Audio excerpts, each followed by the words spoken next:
10월 10일 화요일 리딩 지저스 마가복음 7장부터 9장까지의 말씀입니다. 7장 바리새인들이 예루살렘에서 온 몇몇 종교학자들과 함께 예수의 주위에 모였다. 그들은 예수의 제자 몇이 식사 전에 씻는 정결 예식을 소홀히 하는 것을 보았다. 바리새인들을 비롯한 유대인들은 의식상 손 씻는 신용을 하지 않고는 절대 식사를 하지 않았다. 시장에서 돌아왔을 때에는 특히 더욱 문질러 씻었다. 컵과 냄비와 접시를 닦는 것은 말할 것도 없었다. 바리새인과 종교학자들이 물었다. 어째서 당신의 제자들은 규정을 우습게 알고 손도 씻지 않고 식탁에 앉는 겁니까?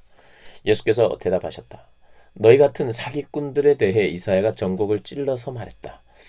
이 사람들이 거창하게 말은 바로 하지만 그 속에 마음이 담겨 있지 않다.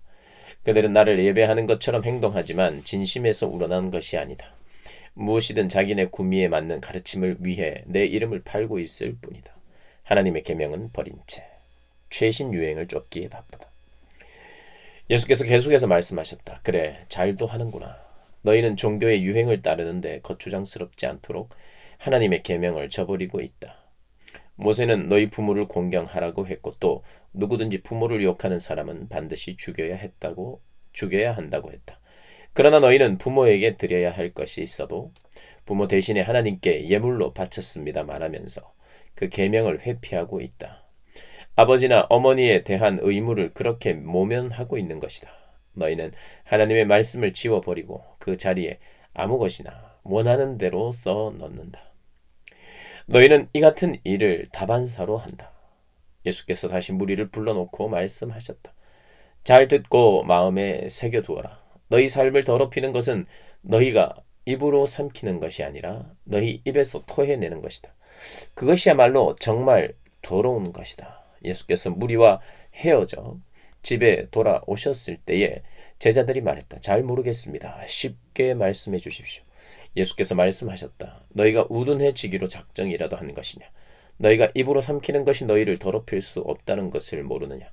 그것은 너희 마음으로 들어가지 않고 위로 들어가서 장을 지나 결국 변기의 물과 함께 내려간다. 이것으로 음식에 대한 논란은 무의미해졌다. 예수께서는 모든 음식을 먹어도 좋다고 하신 것이다.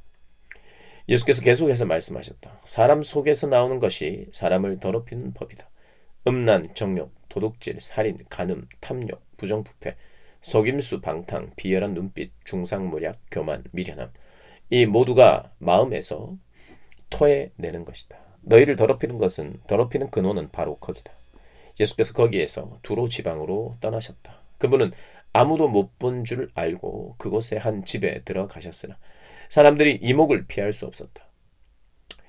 예수께서 안에 들기가 무섭게 고통당하는 딸을 둔 한 여자가 그분이 그곳에 계시다는 말을 듣고 찾아왔다.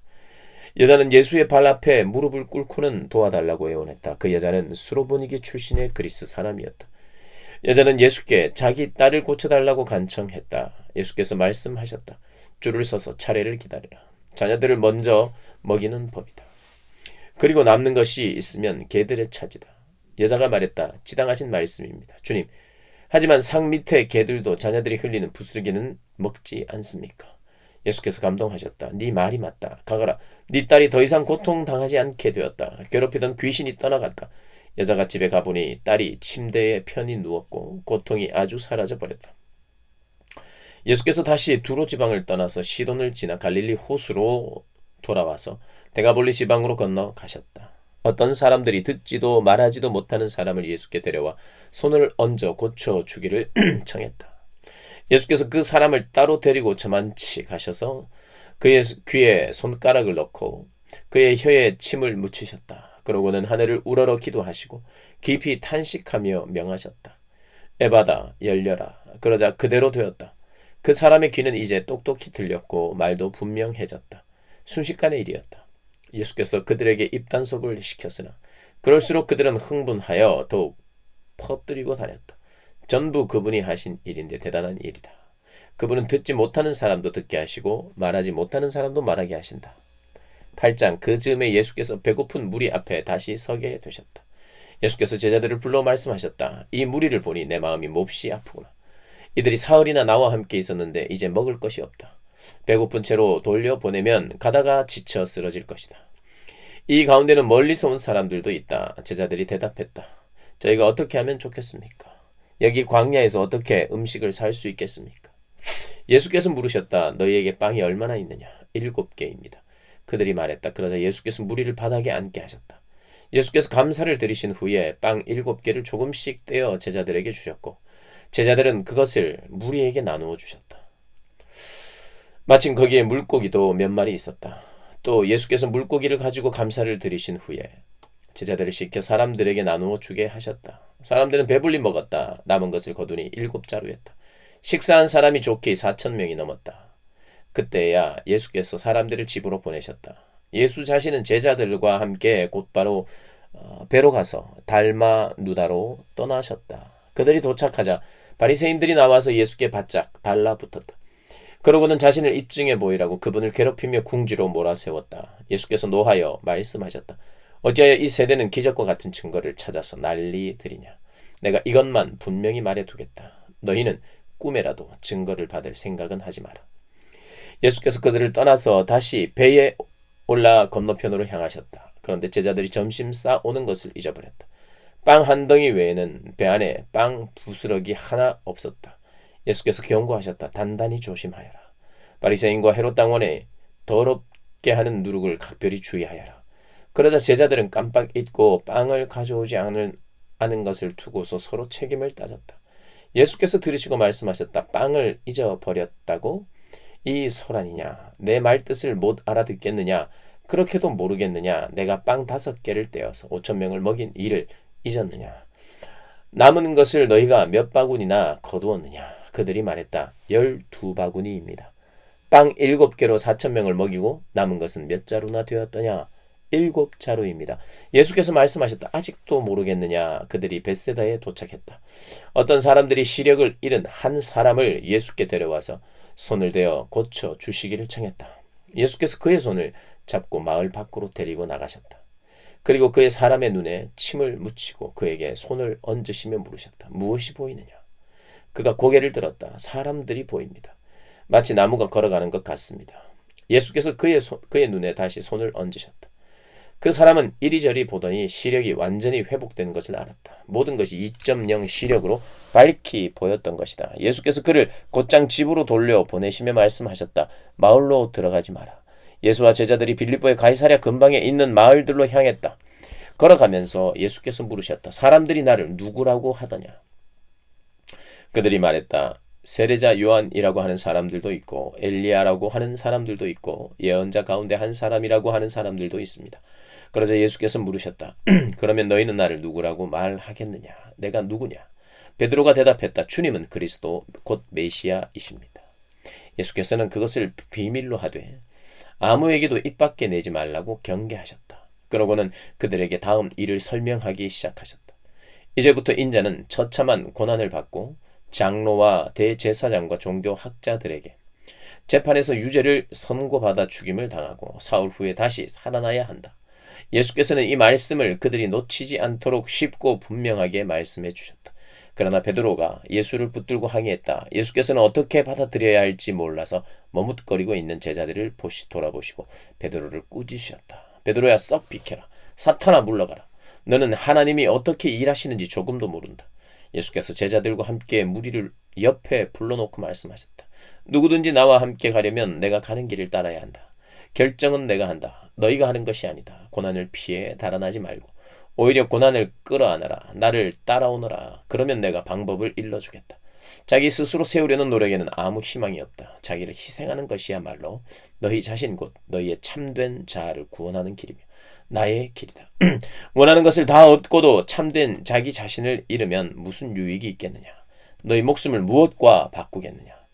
너희 가운데 누구든지 변덕스럽고 중심 없는 친구들과 사귀면서 나와 너희를 인도하는 내 방식을 부끄러워하면 인자도 아버지 하나님의 모든 영광에 쌓여 거룩한 천사들을 거느리고 올 때 그를 더 부끄럽게 여길 줄로 알아라. 9장. 예수께서 이렇게 쐐기를 박으셨다. 이것은 믿을 수 없는 훗날의 이야기가 아니다. 여기 서 있는 너희 가운데 그렇게 되는 것을 볼 사람들도 있다. 그들은 하나님 나라가 위엄있게 임하는 것을 볼 것이다. 엿새 후에 그들 가운데 세 사람이 정말 그것을 보았다. 예수께서 베드로와 야고보와 요한을 데리고 높은 산에 올라가셨다. 그리고 그들 눈앞에서 그분의 모습이 완전히 변했다. 그분의 옷은 아무리 표백해도 더 하얘질 수 없을 만큼 반짝반짝 빛났다. 엘리야와 모세가 함께 나타나서 예수와 깊은 대화를 나누고 있었다. 베드로가 끼어들었다. 랍비님, 지금은 중대한 순간입니다. 기념비 셋을 세우는 것이 어떻습니까? 하나는 주님을 위해, 하나는 모세를 위해, 하나는 엘리야를 위해서 말입니다. 일행과 마찬가지로 눈앞의 광경에 놀란 베드로가 무심코 내뱉은 말이었다. 바로 그때 빛처럼 환한 구름이 그들을 덮더니 구름 속 깊은 데서 한 음성이 들려왔다. 이는 내가 사랑으로 구별한 내 아들이다. 그의 말을 들어라. 잠시 후에 제자들이 눈을 비비며 주변을 둘러보니 오직 예수밖에 보이지 않았다. 산을 내려오면서 예수께서 그들에게 비밀을 지킬 것을 엄히 명하셨다. 너희가 본 것을 아무에게도 말하지 마라. 그러나 인자가 죽은 자들 가운데서 살아난 뒤에는 말해도 좋다. 그들은 죽은 자들 가운데서 살아난다는 것이 도대체 무슨 말인지 몰라 고개를 갸우뚱거렸다. 중간에 제자들이 물었다. 종교학자들은 왜 엘리야가 먼저 와야 한다고 말합니까? 예수께서 대답하셨다. 과연 엘리야가 먼저 와서 인자가 올 때를 위해 모든 것을 준비한다. 사람들이 이 엘리야를 업신여겼고 사람들이 인자도 똑같이 업신여길 것이다. 인자는 성경에 기록된 대로 심한 고난과 천대와 멸시를 받을 것이다.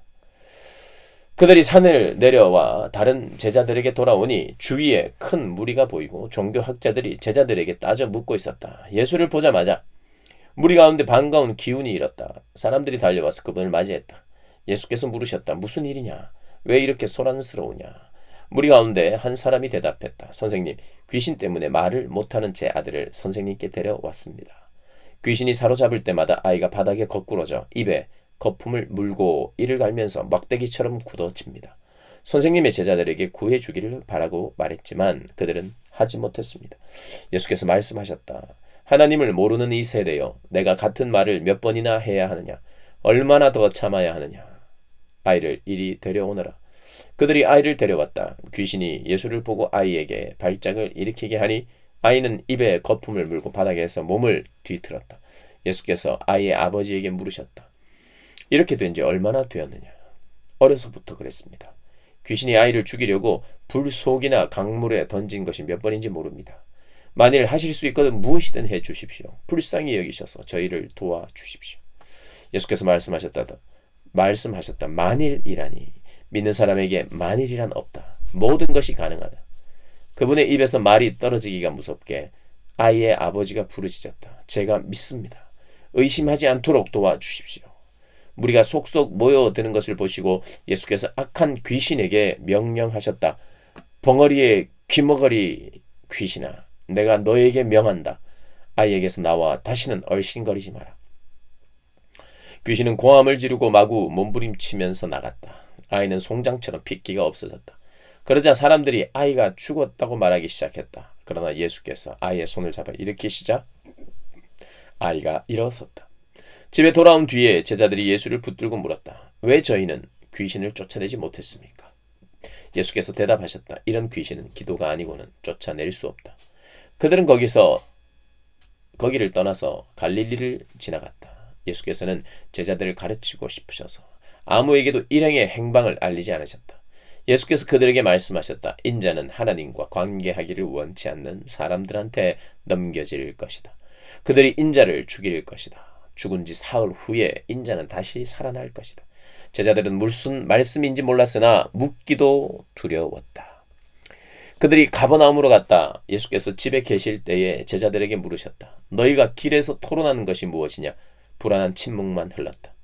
그들은 자기들 가운데서 누가 가장 큰 사람인지를 두고 서로 입씨름을 벌였던 것이다.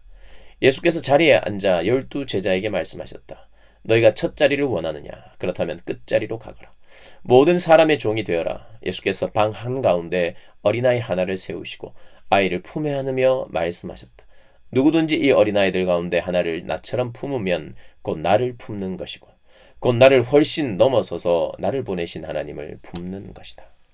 요한이 입을 열었다. 선생님, 어떤 사람이 주님 이름으로 귀신을 쫓아내는 것을 보고 우리가 막았습니다. 그가 우리에게 속한 사람이 아니어서 그렇게 했습니다. 예수께서 기뻐하지 않으셨다. 그를 막지 마라. 내 이름으로 선하고 능력 있는 일을 하고서 바로 나를 깎아내릴 사람은 없다. 그가 적이 아니라면 곧 우리 편이다. 누구든지 내 이름으로 너희에게 물 한 잔만 주어도 그는 우리 편이다. 하나님이 반드시 알아주실 것이다. 그러나 너희가 어린아이처럼 순진하게 믿는 이들 중에 하나를 괴롭히고 못살게 굴거나 그들의 믿음을 이용하면 너희는 곧 후회하게 될 것이다. 차라리 너희 목에 맷돌을 달고 호수 한 복판에 뛰어드는 편이 낫다. 네 손이나 발이 하나님께 방해가 되거든 찍어내버려라. 손이나 발이 없더라도 살아있는 것이 두 손과 두 발을 보란듯이 가지고서 영원히 불타는 용광로 속에 있는 것보다 낫다. 또 네 눈이 너를 하나님에게서 멀어지게 하거든 뽑아내버려라. 한눈으로 살아있는 것이 지옥불에서 2.0 시력을 발휘하는 것보다 낫다. 머지않아 모든 사람이 재련의 불 속을 지나겠지만 너희는 영원한 불꽃으로부터 보호받고 보존될 것이다. 너희는 스스로 보존한 자가 되어라. 평화를 지키는 자가 되어라. 아멘.